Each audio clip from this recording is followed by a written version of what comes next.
පසුගිය වීඩියෝවෙන් විට්ගන්ස්ටයින් ඉංජිනේරු විද්‍යාවේ සිට ගණිතය දක්වා මාරුවන ආකාරය පිළිබඳ යම් සඳහනක් මම පසුගියදා සිද්ධ කළා. ඊට පස්සේ මේ ගණිතයට ඔහුගේ යොමු වීම විශේෂයෙන්ම ඔහු මේ ඉංජිනේරු විද්‍යාවේ විශේෂයෙන් ගුවන් යාන තාක්ෂණය සම්බන්ධයෙන් ඔහුගේ තිබිච්ච උනන්දුවත් එක්ක තමයි ගණිතය පිළිබඳ ආශාව ඔහුට දැල්ුණේ. ඒ වන විට මේ රයිට් සහෝදරයෝ ගුවන් යානය නිර්මාණය කිරීම අත්හදා බලලා ඒ බොහොම ආසන්න කාලයක තමයි ඔහු මේ ගුවන් ඉංජිනේරු විද්‍යාවට යොමු වෙලා තිබුණේ. ඒ කාලයේදීම ඔහුට ගණිතය පිළිබඳව සහ තර්ක ශාස්ත්‍රය පිළිබඳ විශාල උනන්දුවක් ඇතිවීමේ ප්‍රතිඵලයක් විදිහට ගොට්ලොෆ් ෆ්‍රේගර් කියන දාර්ශනිකයා දාර්ශනිකයා පිළිබඳව ඔහු කියවනවා. පස්සේ තමයි ඔහු මුණ ගැහෙන්නට කල්පනා කරන්නේ. ඒ අනුව 1911 අවුරුද්දේදී ගොට්ලොෆ් ෆ්‍රේගර් හමුවීමට ඔහු පැමිණෙනවා. ඔහු ජර්මන් ජාතික දාර්ශනිකයෙක්, ඔය වගේම තර්ක ශාස්ත්‍රඥයෙක්. ෆ්‍රේගර් සහ මේ රසල් සම්බන්ධයෙන්ුත් තව කතා බහ තියෙනවා. ඒ කියන්නේ මේ ෆ්‍රේගර්ට විශාල මානසික ආබාධයකට ලක් වෙන්න සිද්ධ වුණා රසල් නිසා. ඒ තමයි මේ ෆ්‍රේගර් සෙට් තියරි සම්බන්ධයෙන් කරමින් සිටපු සියලු ප්‍රශ්න, සියලු න්‍යායන් ඔහු න්‍යායගත කරමින් තිබුත්තේ පොත් ලියමින් හිටපු පොතපත සියල්ල රසල් එක ප්‍රශ්නයකින් සම්පූර්ණ විනාශ කරලා දැම්මා. ඒ කියන්නේ රසල් ඇහුව එක ප්‍රශ්නයක්, ඒකට කියන අපි රසලියන් පැරඩොක්ස් කියලා. ඒකට අපි ඒ මොකක්ද කියන එක වෙනම කතා කරන්න පුළුවන්. ඔහු සෙට් තියරි වල ඔහු බොහොම සමීප මේ උදාහරණ අරගෙන පැහැදිලි කරන රසලියන් පැරඩොක්ස් කියලා. කුලකයක එම කුලකයක් වෙන්නේ කොහොමද කියන ප්‍රශ්නේ ඔහු අහනවා. එතකොට මේ ප්‍රශ්නයත් එක්ක මේ සෙට් තියරි සෑහෙන්න මේ අර්බුදයට යනවා. අර්බුදයට යාම පාන්නේ මේ ෆ්‍රේගත් අවසානයේ අර්බුදයට යනවා. ඔහු මානසික වශයෙන් දැඩි බිඳවැටීමකට ලක් වෙනවා. ඔහුට රෝහල්ගත වෙන්න පවා සිද්ධ වෙනවා. ඉතින් විට්ගන්ස්ටයින් මුලින් හමුවන්නේ රසල්ව නොවෙයි, ෆ්‍රේගර්ගේ පුත් කියෝලා. ෆ්‍රේගර්ව තමයි 1911 අවුරුද්දේදී විට්ගන්ස්ටයින් මුලින්ම හමුවන්නේ. ඊට පස්සේ ඔහුට මේ ෆ්‍රේගර් කියනවා මේක ඔබේ උනන්දුවට අනුව නම් ඔබට වඩා ගැලපෙන්නේ මේ කේම්බ්‍රිජ් වල ඉන්න බර්ට්‍රන්ඩ් රසල්. ඒක නිසා ඔයා බර්ට්‍රන්ඩ් රසල් එක්ක වැඩ කරන්න පටන් ගන්න කියලා. ඒ අනුව ඔහු 1911 ඔක්තෝබර් මාසයේදී කේම්බ්‍රිජ් වලට යනවා. එතකොට ට්‍රිනිටි කොලෙජ් එකේ බර්ට්‍රන්ඩ් රසල් උගන්වන්නේ කේම්බ්‍රිජ් වල. එතකොට එයාගේ කාමරයට කිසිදු පූර්ව දැනුම් දීමකින් තොරව, සාමාන්‍ය සම්ප්‍රදායෙන් බැහැරව, සාමාන්‍ය යුරෝපීය සම්ප්‍රදායේ එහෙම පුජ්‍යලයන් මුණ ගැහෙන්න යන්නේ නැහැ. කිසිදු පූර්ව දැනුම් දීමකින් තොරව මේ විට්ගන්ස්ටයින් කඩාවදිනවා. ඇත්තරම මේ ඔස්ට්‍රියන් කෙනෙක් වුණාට විට්ගන්ස්ටයින් මේ ජර්මන් භාෂාව එහෙම කතා කළා. නමුත් මේ රසල් හිතුවේ නෑ එයා ඔස්ට්‍රියන් කියලා. එයා හිතුවේ ජර්මන් කෙනෙක් කියලා. ඒ වගේම එයා ඉංග්‍රීසියෙන් විට්ගන්ස්ටයින් රසල් එක දිගටම ඉංග්‍රීසියෙන් කතා කරන්න තමයි කැමැත්ත දැක්වේ. එයා මේ වෙන භාෂාවෙන් කතා කරන්න කැමති වුණේ නැහැ. එතකොට මේ හමුව මං හිතන්නේ දර්ශන ඉතිහාසයේ, බටහිර දර්ශන ඉතිහාසයේ මහ විශාල වෙනසකට පාදමක් යොමු කරනවා. විශේෂයෙන්ම ලොජිකල් ඇටමිසම්, තාර්කික අනුකවාදය කියන එක ඉහළටම ගේන්න සහ අලුත් දාර්ශනික සිතීමක් යුරෝපයට අරන් එන්න මේක හේතු වුණා ඔවුන්ගේ හමුව. නමුත් පස්සේ කාලේදී ඒ තාර්කික අනුකවාදය විට්ගන්ස්ටයින් ප්‍රතික්ෂේප කරලා ඔහුගේ දෙවනි විට්ගන්ස්ටයින්, මැචුව විට්ගන්ස්ටයින් සපුරාම තාර්කික අනුකවාදයට වෙනස් එක්කෙනෙක් තමයි හමු වෙන්නේ. ඒක තාර්කික අනුකවාදේ බොරු කියලා ඔප්පු කරන්න තමයි යා ඊට පස්සේ කටයුතු කරන බොරු කියන්නේ ඒක අසත්‍යයක් කියන එක නෙමෙයි එතන තියෙන්නේ අත් වශයෙන් මෙහි ඕකේ ඇත්තට මුල් යුගයේ ගොඩනගපු දේවල් යම් යම් ප්‍රමාණය පසු යුගයේ තිබුණා. නමුත් අර ඒකේ තිබෙන මිස්ටේක්ස් මේක ලෝකයේ ඇත්තටම තේරුම් ගැනීමේ ප්‍රශ්න. ඒ කියන්නේ ඇත්තටම මේ දර්ශනයේ තියෙන ප්‍රශ්නේ තමයි මේ බොරුවක්ම කියනවට වඩා ඒ ප්‍රවේශයේ තියෙන ප්‍රශ්න. ඒවා how it can be mistaken. නේද දෙකේකද ඒ කියන්නේ ඔකට අර කාල් ප්‍රොපර් කියන දාර්ශනිකයා කියන්නේ මේ අසත්‍යකරණය කියලා falsification. ඒ කියන්නේ අපිට එක කාලයකදී හිතපු දේ තව කාලයකදී අපිට වෙනස් වෙනවා. ඉතින් විට්ගන්ස්ටයින්ට තාර්කික අනුකවාදය ඔස්සේ හිතපු දේවල් පිළිබඳ ඔය විශේෂයෙන් පික්චර් තියරි කියන එක ගැන ඔහුට පස්සේ කාලේ ඔහුගේ ඇත්ත ජීවන අත්දැකීම් එක්ක එනකොට ඔහුට තේරුණා මේකෙන් ලෝකයේ යථාර්ථය පැහැදිලි කරගන්න බෑ කියලා. ඉතින් ඒ විදිහට ඔය තාර්කික අනුකවාදය ගොඩනගනකොට මේ රසල් සහ විට්ගන්ස්ටයින් අතර හමුව අති විශාල මේ ඓතිහාසික සිද්ධියක් බවට පත් වෙනවා. එතකොට ඔය එයාගේ මේ රසල් ලියවුවා දිනපොත්වල ඒ කියන්නේ මේ දෙන්නගේම දිනපොත් මේ මුන්ගේ ඉතිහාසය පිළිබඳ ඔයා බලනකොට ඉතාම වැදගත්. මොකද මේ විට්ගන්ස්ටයින් තමන්ගේ දිනපොත් ලියන්නේ මේ කෝඩඩ් ලැන්ග්වේජ් එකකින්. කේත ඇසුරෙන් කියන්නේ එයා එයා විවෘතව පැහැදිලිව ලිව්වේ නැහැ. ඒකට හේතු ගොඩාක් තිබුණා. ඔහුගේ පෞද්ගලික ජීවිතේ ප්‍රශ්න තිබුණා.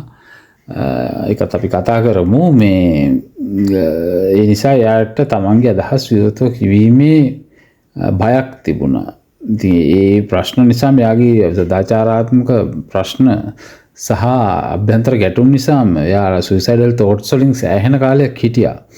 අතරම එයාම කියන එකක් තමයි එයාගේ ඔය දිනපොත් සමහර අර්ථ නිරූපණය කරන එයාට මේ රසල් හමුවීම සහ අර මේ ඉංජිනේරු විද්‍යාව විසින් දර්ශනයට මාරුවීම නිසා තමයි සුයිසයිඩල් තෝට්ස් වලින් එළියට එන්න පුළුවන් වුණේ කියලා යම් තාක් දුරකට. නමුත් ඔහුට තිබිච්ච අර විෂාදය ඒකේ ෆැමිලි බෑග්ග්‍රවුන්ඩ් එකකුත් තිබුණා. ඒ විෂාදේ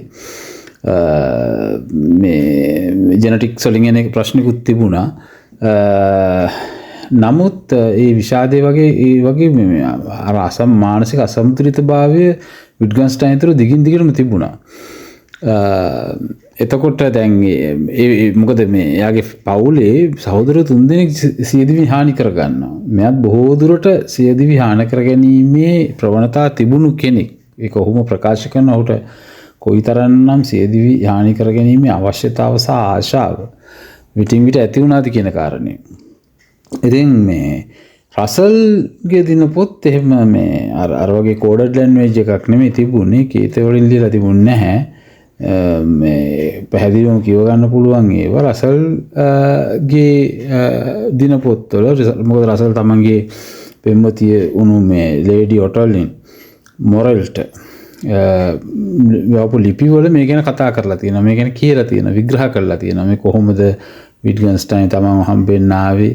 ඒ සිද්ධිය හරි පැහැදිලිව විස්තරාත්මකව ලියලා තියෙනවා.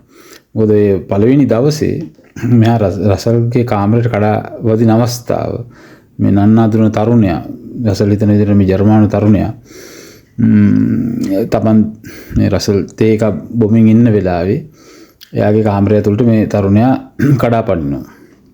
එතකොට මොහු ඒ තරම් හොඳ ඉංග්‍රීසි භාෂාවක් කතා කරපු නැති බවත් ඔහු එහි සටහන් කරලා තියෙනවා. නමුත් ඔහු මේ ජර්මන් බසින් කතා කිරීම ප්‍රතික්ෂේප කරලා ඔහු ඉංග්‍රීසි භාෂාවෙන්ම කතා කරනවා. එතකොට ඔහුගේ අසාමාන්‍ය හැසිරීම ඔහු පළවෙනි දවසේම නිරීක්ෂණය කරන රසල්. නමුත් රසල් මොහුට එයාගේ ජීවිතයෙන් සෑහෙන ඉඩක් ලබා දෙනවා. ඒක මේ ගුරුවරුන්ගේ මහ පුදුම දෙයක්. ඒක සාමාන්‍යයෙන් ඔය බටහිර ගුරුවරු ඒ කියන්නේ විශිෂ්ටයා කියන්නේ තමන්ගේ විශිෂ්ට ගෝලීය වෙනුවෙන් විශේෂයෙන් තමන්ගේ මේ උදාහරණයක් විදිහට තමන් සමග ආචාර්ය උපාධියක් කරන ශිෂ්‍යෙක් ඉන්නවා නම් එයාට සෑහෙන කාලයක් ලබා දෙනවා. ඉතින් ඔය ගොඩක් තවමත් ඒ ට්‍රැඩිෂන් එක තියෙනවා බටහිර ලෝකේ. ඒගොල්ලන් එහෙම හැම කෙනෙක්ම ශිෂ්‍යව බවට පත් කරගන්නේ නැහැ. එයා ගමන් සංගීතයක් බවට පත් වෙන තමගේ ශාස්ත්‍රීය ජීවිතේ. ඉතින් මේ රසල් විට්ගන්ස්ටයින් හමුව සහ ඊට පස්සේ උන් දෙදෙනාගේ සම්බන්ධය ඉතාම සමීප සම්බන්ධයක් සහ ඔවුන් මේ මධ්‍යම රාත්‍රියේ පහු වෙනකම් පාන්දර 1-2 වෙනකම් දිගින් දිගට මේ තර්ක කරනවා මේ දාර්ශනික කරුණු පිළිබඳව. මොකද ඔහු දැන් මේ රසල් උගන්නලා ආවට පස්සේ මේ දේශන වලට විට්ගන්ස්ටයින් ඇතුල් වෙනවා. ඊට පස්සේ මෙයා රසල්ගේ කාමරයට ඇවිල්ලා දිගින් දිගට තර්ක කරනවා. පැය ගණන්. මේක ඇත්තටම මේ රසල් විට්ගන්ස්ටයින් විතරක් නෙමෙයි දැන් මම අර ඉස්සෙල්ලා කිව්වා වගේ දැන් ඔය යුරෝපියන් ට්‍රැඩිෂන් එකේ දැන් ෆ්‍රොයිඩ් සහ මේ යුන් හම්බ වෙච්ච අවස්ථාවලදී සමහර තැන් තියෙනවා එක දිගට තේ බොමින් කෝපි බොමින් පැය 13 14 ඔවුන් මේ සාකච්ඡා කළා කියලා එක දිගටම. ඉතින් මේ අර මේ විෂාදමය ලක්ෂණ සමග මේ ගත කරපු විට්ගන්ස්ටයින් රසල් කියන්නේ හරියට මේ එහා මෙහා ඇවිදමින් කියන්නේ සමහරලාට එයා මේ පැය ගණන් විට්ගන්ස්ටයින් කල්පනා කරනවා මේ කිසිවක් කතා කරන්නේ නැහැ නිසල්මනේ ඉන්නවා මේ දැන් මේ දෙන්න අතර ඇති වෙච්ච මේ සංවාදවල තාම වැදගත් සංවාදයක් තමයි සටහන් වෙලා තියෙන සංවාදයක් තමයි ඔය රයිනොසිරස් ආගියුමන්ට් කියන එක. තාම සුප්‍රකට ආගියුමන්ට් එකක්. ඉතින් මෙතන ප්‍රශ්නේ තියෙන්නේ මේක මේ ඔය රයිනොසිරස් ආගියුමන්ට් එක හුදෙක් නිකම් මේ පෞද්ගලික දෙයකට වඩා මේ දර්ශනීය එක්තරා ශාඛාවක් සලකුණු කිරීමේ මොහොතක් විදිහටත් මේ ආගියුමන්ට් එක සලකන්නට පුළුවන්. එතකොට මේ කවුද රසල් උත්සාහ කළා මේ ඇබ්සන්ස් එක ඔප්පු කරන්න නැති නැහැ කියන එක. يعني යමක් ප්‍රත්‍යක්ෂයෙන් පෙන්වන්න පුළුවන් දෙයක් තියෙනවද කියන එක පෙන්වන්න. දැන් රසල් පැහැදිලිව කිව්වා මෙයාට මේ දැන් අපි දෙන්න මේ ඉන්න කාමරේ රයිනොසිරස් කෙනෙක් නැහැ. හරිද? ඒක ඉතින් ආයේ කිසි ප්‍රශ්නයක් නැහැ. මෙතන රයිනොසිරස් කෙනෙක් නැහැ. මේක ඔප්පු කරන්න පුළුවන්. මේක ඔප්පු කරන්න දෙයක් නැහැ. හරිද? ඒක ගැන කිසිම තර්කයක් නැහැ රයිනොසිරස් කෙනෙක් ගැන. නමුත් ඒතර මේ රයිනොසිරස්ගේ ඇබ්සන්ස් එක ගැන ආයේ තර්ක කරන්න දෙයක් නැහැ. එහෙම කෙනෙක් නැහැ. එතකොට මේ විට්ගන්ස්ටයින් ඒකට ගේන යාගේ කවුන්ටර් ආගියුමන්ට් එක තමයි විට්ගන්ස්ටයින් කියන්නේ මේ ඒක පිළිගන්නේ නැහැ. හරිද? ඒ කියන්නේ මේසයට මේ කාමරේ කොහෙවත් රයිනොසිරස් කෙනෙක් නැහැ කියන එක පිළිගන්නේ නැහැ. එහෙම වෙන්න බෑ. මොකද එකක් ඔයා රයිනොසිරස් නැහැ කියලා කියන්නේ ආනුභූතික වශයෙන් එම්පිරිකලි. නමුත් ඔයා ඒක පටල ගන්නවා ලොජිකල් කන්ක්ලූෂන් එකක් එක්ක. හරිද? ආනුභූතික අත්දැකීමක් කොහොමද ඔයා ලොජිකලි වෙරිෆයි කරන්නේ? මේක කන්ට්‍රඩික්ෂන් එකක්. එතකොට ඉන්ද්‍රියයන්ගෙන් පමණක් ඉන්ද්‍රිය අත්දැකීම මේ එම්පිරිකල් අත්දැකීම ලොජිකල් අත්දැකීමට රිඩියුස් කරන්න බෑ. ඉතින් මේක විශාල මේ සංවාදයක් බවට පත් වුණා. ඒ කියන්නේ මේ කිසිසේත්ම මේ විට්ගන්ස්ටයින්ව කන්වින්ස් කරන්න බැරි වුණා මේ රසල්ට. ඒ නිසා මේ රසල් පස්සේ කාලෙක කියනවා මට හම්බෙච්ච විශිෂ්ටතම මිනිහා කියලා ජීනියස් මේ කියලා මේ විට්ගන්ස්ටයින් ගැන. එතකොට නමුත් මේ විශාල වෙහෙසකටපත් වෙන මේ තර්කවලදී නමුත් අවසානයේ ඔහු සෑහෙන අගයකිරීමක් කරනවා මේ විට්ගන්ස්ටයින් සම්බන්ධයෙන්. මොකද විට්ගන්ස්ටයින් යාගේ තර්ක ලොජික්ස් වලින් තර්ක ශාස්ත්‍රයෙන් යා අර මේ අනුක තාර්කික අනුකවාදයේ සෑහෙන ඒකේ නිම්වලු සෑහෙන පුල් කරනවා. ඉතින් මෙතන තියෙන කාරණේ තමයි මේ අර මේ ආනුභූතික ප්‍රශ්නය. ඒ කියන්නේ දැන් ඒකේ අපේ ඉන්ද්‍රියන්ගේ දැන් සෙන්සර්ස් කියන ඒවා limits of senses කියන ප්‍රශ්නේ තමයි මෙතන තාම වැදගත් කාරණේ. මේ ඉන්ද්‍රියන් සීමා සහිතයි. ඉන්ද්‍රියන් වලින් අපිට මේ ඉන්ද්‍රියන්ගෙන් කියන දෙයක් logical necessity එකක් වෙන්නේ නැහැ. තාර්කික අනිවාර්යතාවක් බවට ඉන්ද්‍රියන්ගෙන් ලබා ගන්නා වූ සත්‍යයක් තාර්කික මේ අනිවාර්යතාවක් බවට පත් කරන්න බෑ. ඒක තමයි විට්ගන්ස්ටයින් මේ රයිනොසිරස් ආගියුමන්ට් එකෙන් පෙන්නන්නේ. හරිද? එතකොට දැන් අපිට දැන් ලොජිකල් නෙසසිටි එකක් විදිහට දැන් අපි දෙක එකතු කිරීම 3 සමානයි 5 කියන එක ඉතාම පැහැදිලි. ඒකේ තියෙනවා තාර්කික අනිවාර්යතාවක්. ලොජිකල් නෙසසිටි එකක් තියෙනවා. හැබැයි මේ දැන් අපේ කාමරය ඇතුලේ වඳුරෙක් නැහැ, රයිනෝසිරස් කෙනෙක් නැහැ, කූඹියෙක් නැහැ කියලා කියනවා වගේ ඒවා, එහෙම නැත්නම් ශුද්‍ර ජීවියෙක් නැහැ කියලා කියනවා වගේ ඒවා ඔක්කොම මේ ආනුභූතික දේවල්. ඒ ඔක්කොම ආනුභූතික දේවල්. එතකොට ඒක ලොජිකල් නෙසසිටි එකකට ගේන්න බෑ. එතකොට අපිට කියන්න බැරිද දැන් මේකේ තර්කය අනුව ලොජික මේ ආනුභූතික විදිහට දැන් ඕක මේ කියන්නේ තාමාන්තයකදී රයිනෝසිරස් කෙනෙක්, ඒ කියන්නේ රයිනෝසිරස් වර්ගයක් ඉන්න බැරිද ආනුභූතික වශයෙන් අපිට ඇසට අසු නොවන මට්ටමක. හරිද? ඒ කියන්නේ දැන් අපි තමු ශුද්‍ර ජීවි මට්ටමේ රයිනෝසිරස් වර්ගයක් ඉන්නවා. ඒක අපිට කියන්න බෑ. ඒ කියන්නේ ඒකේ ලොජික මේකේ පොසිබිලිටි එකක් තියෙනවා.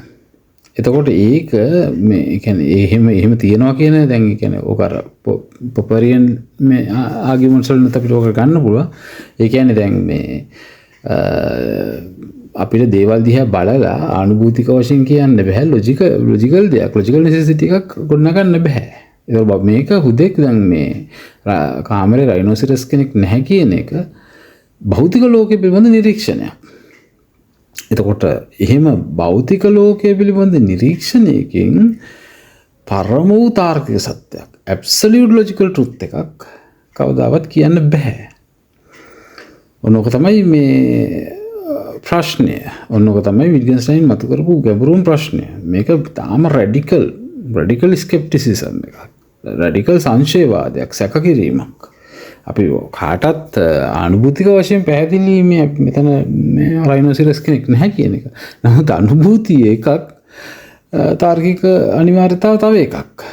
එතකොට කවදාවත් මේ දැන් ඔය විට්ගෙන්ස්ටයින් වගේ අයගේ පිළිගැනීම තමයි කොමන් සෙන්ස් කියන එක මේ ලොජිකල් නෙසසිටි කරන්න බෑ. අපිට එන සාමාන්‍ය දැනීම කියන එක ලොජිකල් නෙසසිටි එකක් බවට පත් කරන්න බෑ. ඉතින් මේ තත්ත්වයත් එක්ක මේ මම හිතන්නේ මේ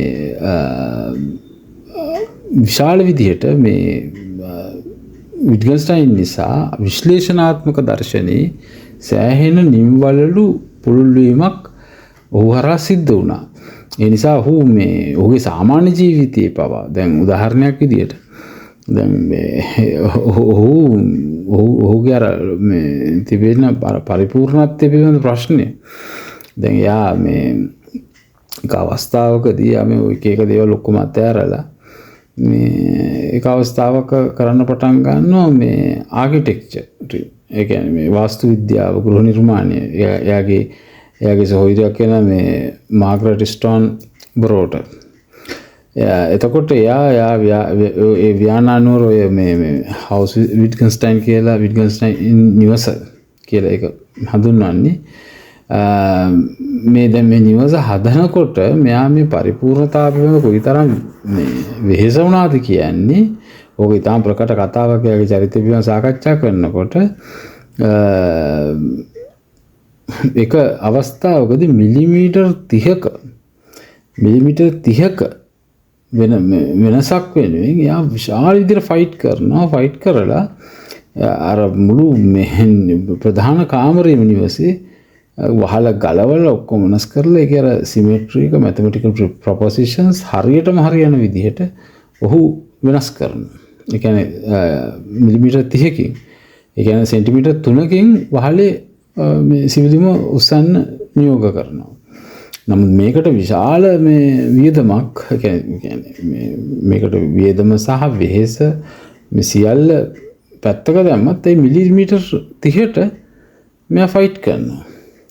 මේ දැන් එතකොට ඊළඟට එයා ජනෙල් වල මේ රාමු දානකොට, දොර අගුල් දානකොට ඒවා විවෘත වෙන කෝණේ, ඒවා මිලිමීටරේ නිවැරදිතාවට විවෘත වෙන්න ඕනේ.